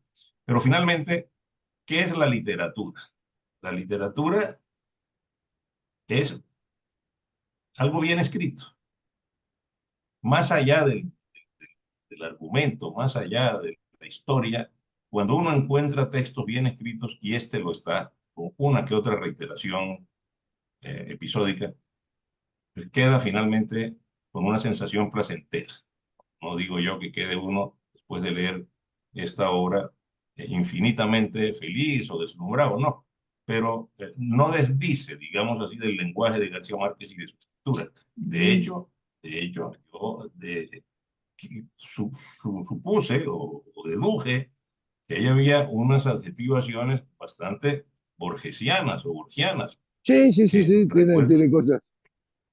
mucho la literatura de Borges, etcétera. Pero bueno, antes de que se nos acabe el día, para no dedicarnos exclusivamente a García Márquez, pues hay otro gran escritor colombiano, gran novelista, el que yo particularmente aprecio muchísimo, que es Germán Espinosa. también costeño, cartagenero, con unas obras magistrales, que tuvo el infortunio, ese sí, del azar del tiempo, que cada vez que él escribía algo que tuviera resonancia, aparecía a los 2 o 3 meses García Márquez con una explosión, ¿no? Con Que algún material que conmovía lo tapaba, claro. las estructuras de la literatura y siempre coincidió en que las grandes obras de García Márquez, a partir de Cien años de soledad, opacaron de alguna manera, quiero decir en el tiempo, cronológicamente, la obra o las grandes obras de Germán Espinosa, que fue a mi juicio un gran escritor también, y que creo que vale la pena hacer un homenaje sentido en este momento. Qué Muy bien, desgracia Álvaro. eso, Yo, doctor Álvaro, cuando le aparece a uno una sombra como la del Gabo García Márquez y uno va produciendo material y aparece esa existencia, es como decir, no, otra vez más. Imagínate, imagínate Sí, eso. bueno, qué yo quiero hacer mi desgracia. comentario sobre el libro, A ver, en agosto nos vemos. Eh, el libro lo leo uno en 2 sentadas. La historia creo que es muy buena. La historia es muy buena, tiene unas sorpresas maravillosas. Uno que Ana Magdalena Bach terminó acostándose con el obispo me pareció ¿no? Estupendo. Eso me pareció que eso se llama sentido del humor y un factor claro. sorpresa maravilloso en un escritor, primero. Segundo, el prólogo, para empezar, y en eso coincido con Álvaro, los hijos le dicen, vea, nuestro papá no estaba en el mejor momento, pues tiene una demencia, ¿sí? Digamos que lo vuelve a uno un poco compasivo, digamos que él no estaba de acuerdo con la publicación, entonces uno como que empieza a leer el libro con cierta compasión. Yo he leído algunos comentarios de gente que lo destroza, lo absolutamente lo No, no, destroza, cosa que me destrozarlo es parece una falta de injusta. respeto. Yo creo No, que si uno es el libro está bien, lo que pasa es que pues como uno está como tiene los parámetros de comparación con Cien años de soledad o con El amor en los tiempos del cólera, pero es un libro que, como dice Álvaro, es divertido, es uno nota algunos errores de redacción, a veces repite algunas cosas y uno dice, describe un personaje, ya lo había hecho antes. Uno dice, pero ¿por qué? El lector no es tonto. A veces quizás son esas cosas que no cambiaron o que quizás no editaron. Pero, y es muy bonito el manuscrito, que muestran ahí unos errores y entonces los tachones. Y uno se pregunta, ¿acaso es un pecado ganar dinero con algo que, pues, que es no. eso está bien. Bueno, qué bueno que haya gente que gane dinero, ¿no? Los escritores que ganan dinero son contados con los dedos de una mano, ¿no? Los que se hacen verdaderamente ricos, y entre ellos de Gabriel García Márquez. Entonces yo lo miro con unos ojos diferentes, bueno, quizás yo en los días pasados me vi un comentario de Carolina Sanín de Cambio bastante ponzoñoso, bastante digamos, haciendo una crítica a ganar dinero con el libro y que comparado con Ojos de Perro Azul era una basofia, en fin.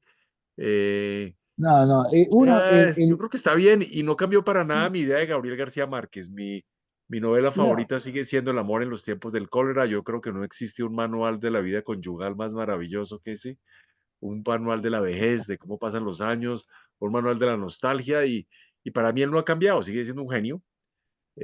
Algún día hablaremos porque maravilloso.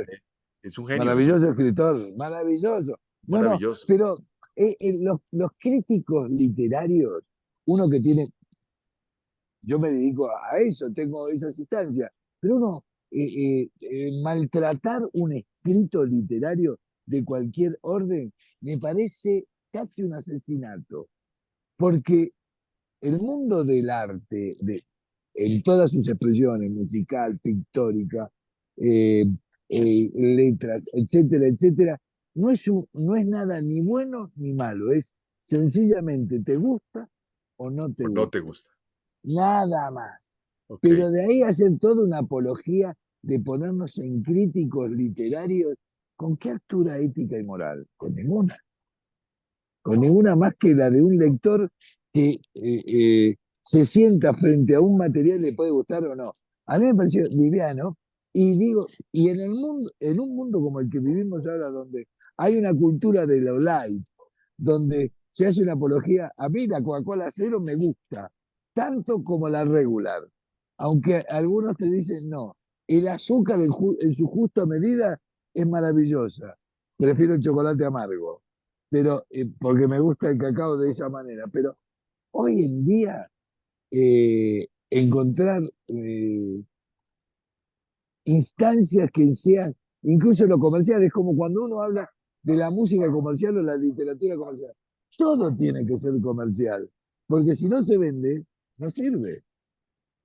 O sea, y si ganan plata poco o muchos escritores, bienvenido sea porque se multiplica, ¿no es cierto? Hay otros escritores que dejamos en la gaveta, Germán Espinosa es uno, se los comentaba el otro día, lo de Fernando Vallejo, un contestatario, pero que tiene una pluma ácida, irónica y también pretenciosa, ¿ok? Pero Colombia tiene una serie de estándares de calidad en los literatos maravillosa, o sea, como para tener en cuenta. Eh, Sé que ya estamos arribando al final de esta tertulia. No sé si nos quedan personajes con dudas o con preguntas, porque no veo levantada de mano de ninguno por ahora. O nos quedan dos consideraciones. O los dormimos o los dejamos atónitos. Porque de ahí a... Yo quisiera, Alejandro, hacer una breve alusión, hombre, a un escritor colombiano, vive en España, gran ensayista que se llama Carlos Granés. Eh, y me permitiría yo recomendar su obra Delirio Americano, donde pone de presente con una gran lucidez, con ejemplos vívidos, por qué tendemos en América Latina a las mitologías ideológicas y artísticas y culturales. No digo más porque entonces entro en terrenos, en arenas movedizas, y, O sea, pero es una obra creo que vale intuir la por pena. dónde podemos ir, por dónde se puede ir. Me gusta el título del libro, no lo conozco al escritor realmente. Eh, Tú dices que está editado en España y está No, viviendo en España, él vive en España. Él es un O- periodista y un escritor que pero es está un gran... editado en España. O sea, Y aquí lo consigues, aquí lo sí, sí, consigues. sí, Se sí, sí, llama me Delirio imagino que Americano. Y Me parece un otro título escritor, maravilloso. y otro escritor que me gustaría en este momento resaltar, ustedes conocen muy bien, que es Juan Esteban Costaín, Ah, Costa Rica, maravilloso. que, Calamares en su tinta.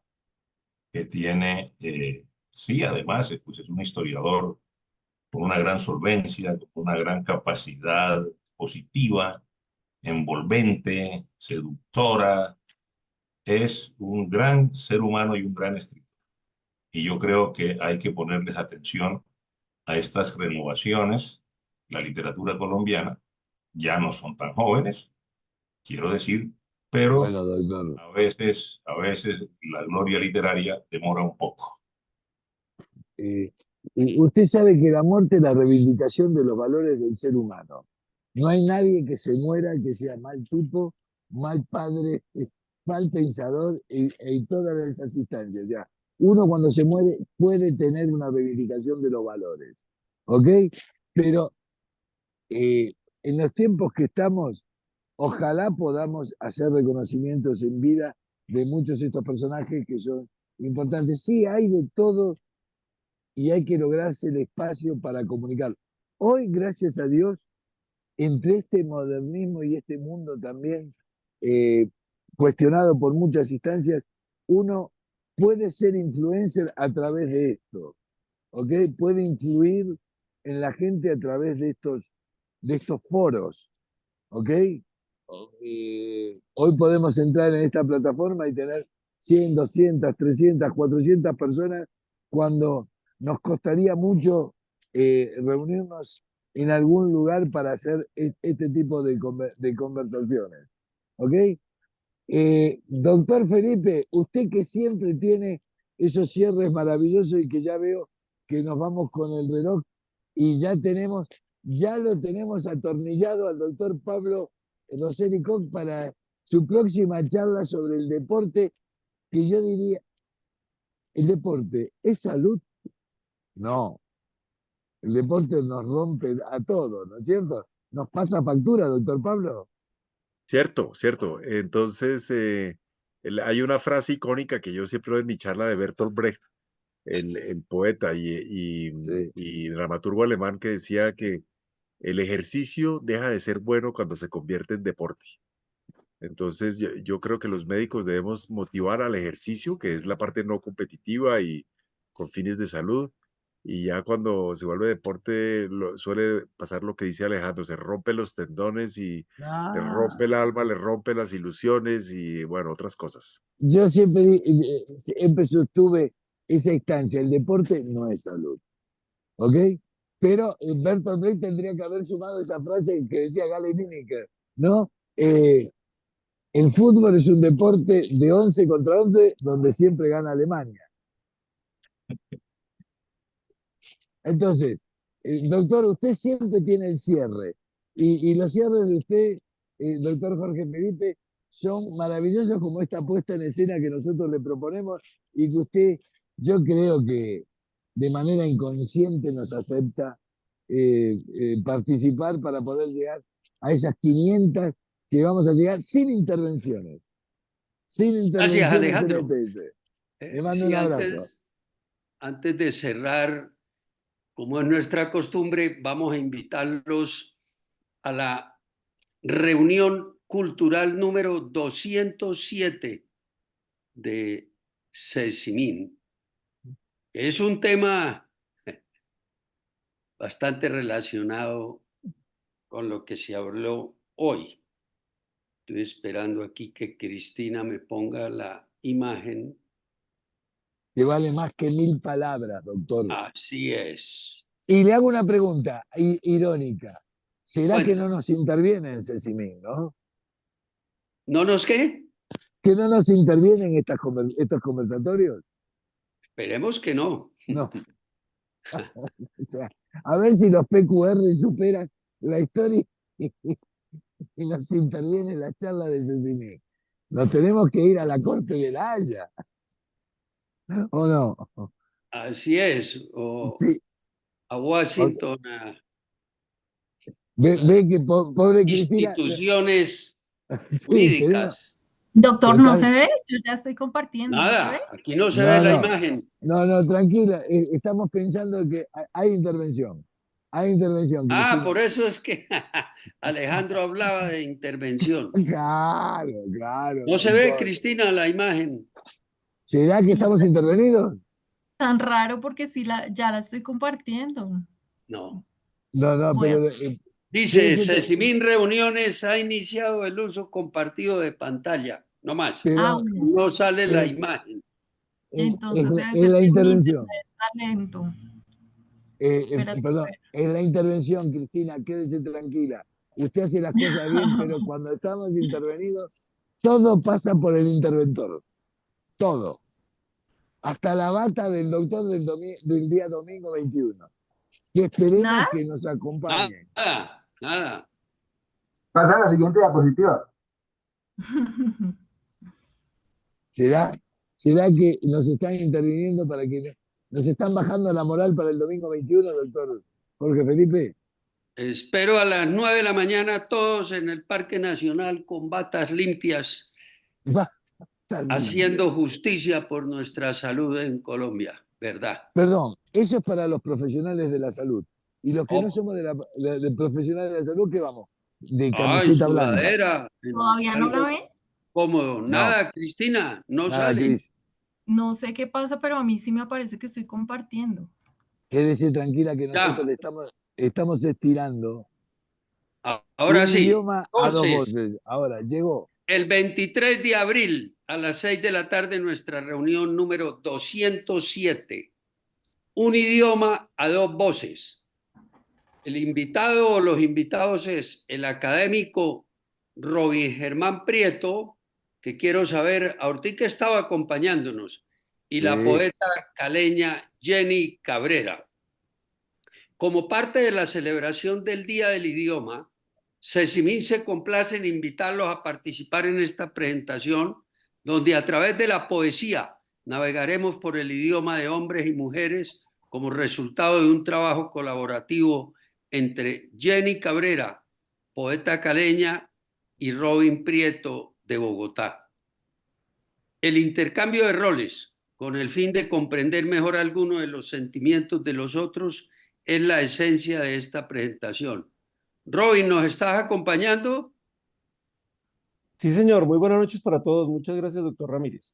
Bueno, no. Primero, ¿quieres complementar algo más? Que va a ser muy interesante este conversatorio. Bueno, fue algo que nos coincidió con el Día del Idioma y entonces vamos a tener la fortuna de compartir con ustedes algunos poemas, como ya se ha mencionado, que resultan de un taller que hicimos con esta poeta caleña, donde intercambiamos roles, donde tratamos de pensar como el otro. Esto sin duda pues requiere del uso de nuestro hermoso idioma y nos permite comprender un poco mejor al otro, que yo creo que es una de las bases para poder hacer de este un mundo mejor. Esa es la idea de esta presentación que tendremos dentro de 8 días y esperamos contar con el acompañamiento de todos ustedes. Muchas gracias. Gracias, Robin, por apoyarnos y por estar con nosotros en 8 días. Gracias, Robin. Muy lindo hoy trabajo materializado en un muy bonito libro. Bueno, van a ver a Robin, que es un cirujano muy importante, dedicado a toda la cirugía endoscópica, gastrointestinal, y la otra faceta de él, como podemos ver ahí desde el punto de vista Como literario. escritor no le iría nada mal, ¿eh? Si se Tiene dedica a escribir y sigue. Sí, varios por ahí. libros que ya nos ha presentado. Sí. Muchas gracias. Bueno, y siendo las 7:56, para dar reunión a este conversatorio excelente, donde participaron 3 grandes amigos, porque no les cabe otra palabra, ¿verdad? Alejandro, Álvaro, No, muy querido usted. Así es. Usted que nos Pablo, brinda este espacio. Es el iniciando creador de pues este espacio. con temas importantes que Álvaro Augusto mencionó sobre la juventud, todo esto, después pasando a temas literarios muy importantes, donde el eje fue Gabriel García Márquez y su último libro, después de 10 años de haber muerto. Yo creo que para todo fue muy ilustrativo y no me queda más que decirle gracias a los 3, y créame lo que este año estaremos pensando en otro café literario como este que tuvimos hoy. Gracias, Si no Alejandro. si no nos intervienen, doctor. Eso es lo importante.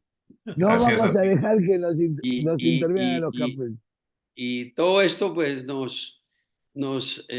como digo, nos oxigena el alma un poquito con todo lo que está pasando en el país. Estoy esperando que se sedimenten algunas cosas para poder hacer una reunión cultural con el tema específico de salud, pero buscamos el momento preciso de hacerlo cuando tengamos algo más conciso, más claro, sobre todo el tema jurídico que se le viene al Estado sobre todas las estupideces que está haciendo, porque para mí no cabe otra palabra, no cabe otra palabra. Y entonces, pues quiero que en ese momento podamos hacer una reunión ya mucho más técnica desde el punto de vista jurídico, para que los expertos nos comenten sobre el porqué de las demandas, en qué van las demandas, posibilidades de ganarlas y todo esto que creo que es. Por ahora, ¿verdad? Los invito a todos y por favor, ayúdenme a hacer mucha publicidad política no pagada, para que el domingo nos reunamos todos como personal de salud, todos como seres humanos y colombianos o personas aquí que sin ser colombianas, sino argentinos-españoles, apoyan nuestra posición porque son usuarios del sistema de salud y, verdad, quisiera ver por las calles de toda Colombia estos 20 millones de colombianos que en 2 semanas han sido afectados, sobre todo de las EPS, 9 EPS y Sanitas, que ya están empezando a sentir el cambio en lo que era su EPS. Entonces, con esto quiero terminar la reunión siendo las 7:59 de la noche, vernos primero, ojalá nos encontremos en la caminata. En la calle. Un abrazo, y si no, el martes entrante a las 6 de la tarde estaremos reunidos acá. ¿Qué quiere decir, Alejandro? Un minutico para que Un cierres. abrazo, que lo que usted dice es verdad. Ojalá se pueda la gente manifestar pacíficamente sobre las disconformidades que les va a tocar a cada uno. No lo hacemos solamente los que tengamos el beneplácito de ser usuarios, o como le dije el otro día, de forma capciosa, ya no somos beneficiarios, somos damnificados por ser usuarios de Sanitas, pero vamos para adelante, la vida pone las cosas en su lugar y ojalá que el domingo sea una jornada de paz y de concentración pacífica y tranquila. Bueno. Le mando un abrazo, gracias por el espacio, al doctor Álvaro y al doctor Pablo, que son 2 lujos de seres humanos y de profesionales con los que se puede charlar de manera maravillosa. Y una vez más, gracias por el aporte del único bien irrecuperable que tenemos en la vida, que es el tiempo. Un abrazo enorme, que tengan una linda noche y seguimos en contacto. Bueno, gracias, Cristina, y todos los participantes de hoy. Nos veremos en poco tiempo. Buenas noches. Buenas noches. Gracias, feliz noche a todos. Hasta luego. Noches. Buenas Gracias. noches, muchas gracias.